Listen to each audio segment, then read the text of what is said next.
Welcome to my class. नमस्ते student. बच्चों, आज हम कक्षा 8वीं की पूरक पाठ्य पुस्तक भारत की खोज का अध्ययन करने जा रहे हैं, जिसमें हम पढ़ेंगे चैप्टर नंबर 5वां, जिसका शीर्षक है नई समस्याएं। और इस पाठ का ये सेशन नंबर 7वां है।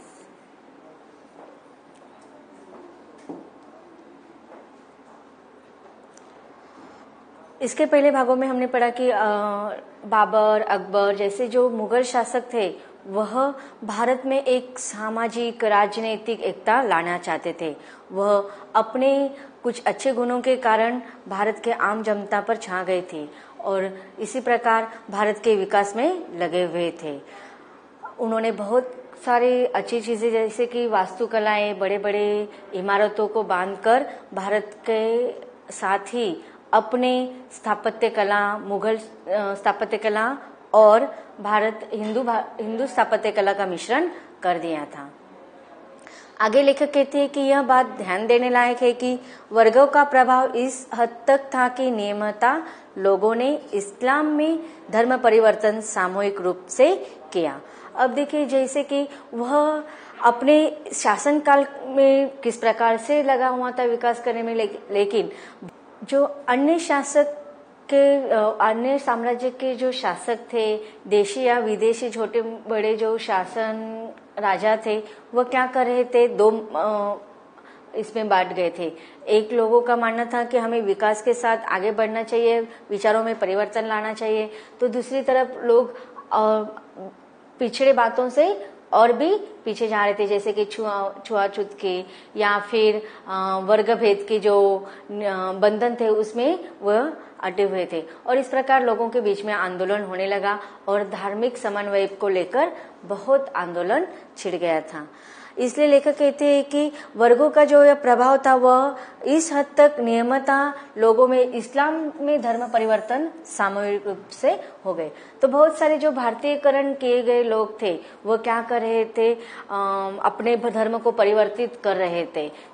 उसमें अधिकतर कौन से लोग थे, जो बड़े बड़े अमीर लोग थे, उमराव थे, जहांगीर वाले लोग थे, राज दरबार में रहने वाले लोग, वो क्या करते धर्म परिवर्तन कर रहे थे। लेकिन आम जनता हो रहते थे उसमें इतना तफावत परिवर्तन नहीं दिखाई देते। तो वह इन सारे चीजों से बचने के लिए पूरे सामूहिक रूप से धर्म का परिवर्तन कर रहे थे। उच्च जाति के लोगों में व्यक्ति कभी कभार अकेले धर्म परिवर्तन कर लेता था, पर निम्न श्रेणी के लोगों में मोहल्ले में एक जाति के लोग या फिर लगभग सारा गांव ही धर्म बदल लेता था। अब देखिए, वहां पर उस समय जात पात की जो कीड़ लगी हुई थी, उसमें क्या हो रहा था, जो उच्च नीच के जो जातों की जात फैली गई, वर्ग में फैला गया था, उसमें उच्च जाति के लोग पर इतनी पाबंदी नहीं रहते थे। जिनको चाहिए वह व्यक्तिगत रूप से अपना धर्म परिवर्तन कर लेता था, लेकिन अधिकतर निम्न श्रेणी के जो लोग रहते थे वह समूह के रूप में, मोहल्ले के रूप में या पूरे गांव के रूप में या पूरे एक जाति के रूप में इस प्रकार से धर्म परिवर्तन कर रहे थे। इसलिए उनका सामूहिक जीवन और कामकाज पहले के ही तरह चलते रहे। अब देखिए, धर्म परिवर्तन हो जाने से क्या हो गया कि उनका जो पूर्वजों से जो कामकाज की जो पद्धति थी, रीति रिवाज थी, उनका सामूहिक जीवन था, वह उसमें कोई बदलाव नहीं आया, उसमें परिवर्तन नहीं आया। केवल पूजा करने के जो तरीके थे, पूजा के तरीके आदि में छोटे मोटे जो अंतर थे वह अवश्य परिवर्तित हो गए। इस कारण आज हम देखते हैं कि कुछ विशेष पेशे और शिल्प ऐसे हैं जिन पर मुसलमानों का एकाधिकार है। इस तरह कपड़ा बुनने का जो काम है वह मुख्यतः और ज्यादातर हिस्सों में पूरी तरह से मुसलमान करते हैं। अब देखिए, कुछ ऐसी चीजें थी उसमें कोई परिवर्तन नहीं आया, लेकिन पूजा करने की जो पद्धतियां हैं वह इसी वर्ग के लोगों को पूजा करने की अनुमति है। जैसे कि उच्च वर्ग के जो ब्राह्मण लोग रहते थे उनको पूजा करने की अनुमति दी जाती थी, लेकिन जो निम्न जाति के लोग होते थे उनको सिर्फ व्यवसाय करने के ही अलग अलग पद्धतियां थी, अलग अलग व्यवसाय ही लोग करेंगे। लेकिन जैसे कि विशेष रूप से जो पेशे और शिल्प करने के जो धर्म के अनुसार वह एकाधिकार दिया गया, और इसीलिए तो कपड़ा बुनने का जो मुख्य काम है वह अधिकतर मुसलमान लोग करने के लिए दिए गए थे। भारत में रहने वाले अधिकतर मुसलमानों ने हिंदू धर्म से धर्म परिवर्तन किया था। कुछ लंबे संपर्क के कारण भारत के हिंदू और मुसलमानों ने बहुत से समान विशेषताएं, आदतें, रहने सहने के ढंग और कलात्मक रुचियां विकसित की। अब देखिए, जो भारत में रहने वाले जो अधिकतर मुसलमान थे उन्होंने भी अपना धर्म परिवर्तन कर दिया था और वह हिंदू धर्म स्वीकार कर लिया था। लेकिन कुछ समय लंबे संपर्क के कारण क्या हो गया कि भारत के जो हिंदू और मुसलमानों थे उनमें अधिक समय एक साथ बिताने के वजह से भारत के भारतीयकरण उन पर छा गया था। इसलिए उनमें समान विशेषताएं दिखाई देते थे, उनके आदतें भी समान थी, रहन सहन करने का जो ढंग थे वह भी एक समान ही थे। कलात्मक रुचियां भी उनमें समान रूप से विकसित हो रही थी।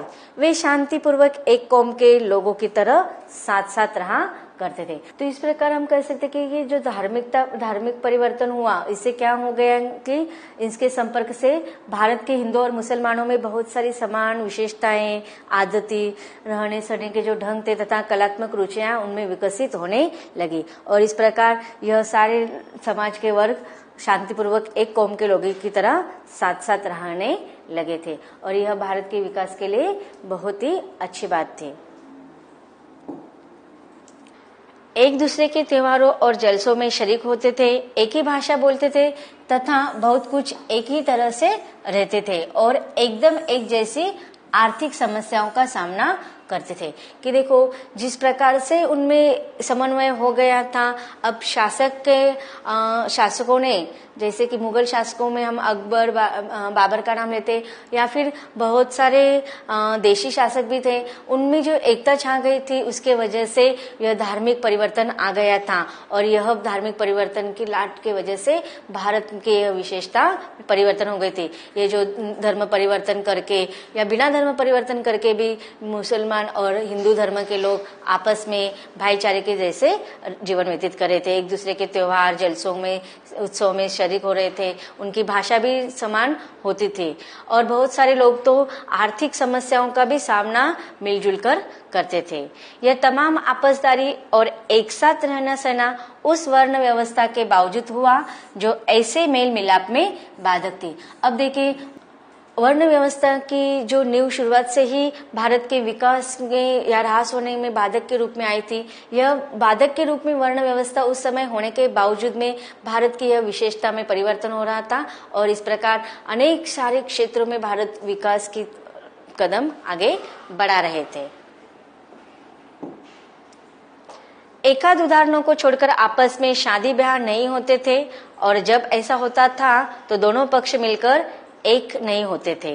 आपसी खान पान भी नहीं होता था, पर इस मामले में बहुत कड़ाई नहीं बरती जाती थी। अब देखो, बहुत सारे लोग ऐसे होते थे कि इन प्रथाओं को मान्य नहीं कर रहे थे, लेकिन बहुत सारे लोग इस धार्मिक एकता को लेकर जीवन व्यतीत कर रहे थे। अब इस धार्मिक एकता को जो नहीं चाहते थे वो लोग क्या करते थे, आपस में किसी भी प्रकार का वह संबंध या शादी ब्याह नहीं रचते थे या दोनों पक्ष किसी भी प्रकार में एक साथ नहीं मिलते थे, यहाँ तक कि उनके खान पान भी अलग होते थे। लेकिन सब पर कोई किसी प्रकार की सख्ती या जोर जबरदस्ती नहीं की जाती। औरतों के पर्दे में अलग थलग रहने से सामाजिक जीवन के विकास में रुकावट आ गई। अब बहुत सारे ऐसी प्रथाएं उस समय विकसित हो गई थी, जैसे कि औरतों को पर्दा में रहना, वो भारत के विकास के लिए एक रुकावट के रूप में या बाधक के रूप में वह प्रथा बहुत लंबे समय तक भारत में चल रही थी। गांव की आम जनता में अर्थात आबादी के बड़े हिस्से में जीवन मिला जुला था और उनमें सामूहिकता कहीं अधिक थी। अब देखो, यहाँ पर लेखक ने कि उस समय भी गांव के लोगों की, आम जनता का जीवन कैसा था इसका वर्णन करें। गांव के सीमित घेरे के भीतर हिंदू और मुसलमानों के बीच गहरे संबंध थे। वर्ण व्यवस्था से कोई बाधा नहीं होती थी और हिंदू और मुसलमानों को भी एक जात मान लिया जाता था। यहाँ पर लेखक यही कहना चाहते हैं कि जो वर्ण व्यवस्था सदियों से भारत के विकास में बाधक के रूप में खड़ी हो रही थी, वह वर्ण व्यवस्था होने के बावजूद भी आम जनता पर उसका कोई असर नहीं हो रहा था। यहाँ तक कि हिंदू और मुसलमानों को भी एक जात मान लिया जाता था। वे एक दूसरे के त्योहारों में शरीक होते थे और कुछ अर्थ धार्मिक से त्योहार दोनों के बीच में समान रूप से मनाए जाते थे। अनेक लोकगीत भी एक ही समान थे। इनमें से ज्यादातर लोग किसान, दस्तकार और शिल्पी थे। अब देखिए जो आम जनता के रूप में किसान, दस्तकार जो अलग अलग शिल्प कलाओं में निपुण होते हैं, प्रावीण्य होते हैं, ऐसे लोग, और शिल्पी, ये सारे आम जनता के रूप में वहां पर एक साथ अपना अच्छे से जीवन बिता रहे थे। मुगल शासन काल के दौरान बहुत से हिंदुओं ने दरबार की भाषा फारसी में पुस्तकें लिखी। अब वहां पर लेखक दरबार कलाओं में लिखी गई किताबों के द्वारा और उनके लेखक कवियों के बारे में वर्णन करें। इनमें से कुछ पुस्तकें कालजयी रचनाएं मानी जाती है, जिसका मतलब वो रचना अब तक अमर है। इसी समय मुसलमान विद्वानों ने फारसी में संस्कृत की पुस्तकों का भी अनुवाद किया है और हिंदी में लिखा है। हिंदी के सबसे प्रसिद्ध कवियों में दो है। एक है पहले मलिक मोहम्मद जायसी, जिन्होंने पद्मावत यह ग्रंथ लिखा हुआ है,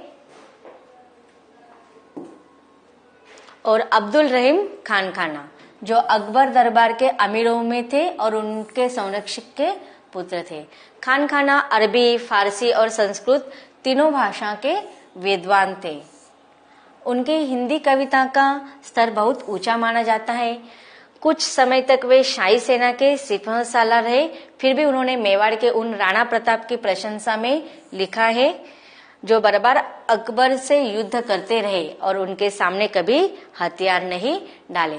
तो यहाँ पर दरबारी लेखक और कवियों का वर्णन किया है कि जायसी द्वारा लिखा गया पद्मावत और अब्दुल रहीम खाना द्वारा लिखा गया अकबर का शत्रु होने के बावजूद भी उन्होंने अपने ग्रंथों में राणा प्रताप की प्रशंसा की है। देखते हैं कठिन शब्दों का अर्थ। लायक, होनहार, जलसो, जुलूस आदि। एकाधिकार, एक व्यक्ति या दल का अधिकार। कौम, वर्ण, जाति, राष्ट्र या सल्तनत। आपसदारी, पारस्परिक संबंध, नाता, भाईचारा। कड़ाई, सख्ती। कुछ प्रश्नोत्तर का सराव कर लेते हैं। इसके पहले परिच्छेदों में, सेशन में जितने भी हमने परिच्छेद पढ़े हैं उससे संबंधित प्रश्नोत्तर है। एशिया और यूरोप में मुगल बादशाहों का यश क्यों फैला? उत्तर की विकल्प है मुगल शासन की नींव सुदृढ़ करने के कारण, या फिर सुदृढ़ राजनीति के कारण, या धार्मिकता के कारण, या अच्छी वास्तुकला के कारण। तो देखो, एशिया और यूरोप में मुगल बादशाहों का यश किसके कारण फैला होता? उन्होंने जो वास्तुकलाएं बांधी हुई थी उसके वजह से। तो इस प्रश्न का उत्तर का विकल्प होगा घ, अच्छी वास्तुकलाओं के कारण। आगे का प्रश्न है मुगल शासन के दो प्रमुख कवि कौन थे? उत्तर के विकल्प है क, कबीर और तुलसी, ख, मीरा और बिहारी, ग, तुलसी और बिहारी, या घ, मलिक मोहम्मद जायसी और अफल रहीम खान खाना। तो इस प्रश्न का उत्तर का विकल्प होगा घ, मलिक मोहम्मद जायसी और अफल रहीम खान खाना। आगे का प्रश्न है पद्मावत ग्रंथ किस कवि की रचना है? उत्तर के विकल्प है कबीर, रहीम, तुलसी या मलिक मोहम्मद जायसी। इसी परिच्छेदों में हमने अभी पढ़ा था किस पद्मावत के रचनाकार कौन है? मलिक मोहम्मद जायसी। उत्तर का विकल्प होगा घ। तो बच्चों, यहाँ पर हमने देखा कि लेखक ने हमें बहुत सारे भारत की विशेषताओं का वर्णन बताया है। लेखक और भी भारत की विशेषताओं का वर्णन हमें बताने वाले हैं, उसको हम पढ़ेंगे लेकिन इसके अगले भाग में।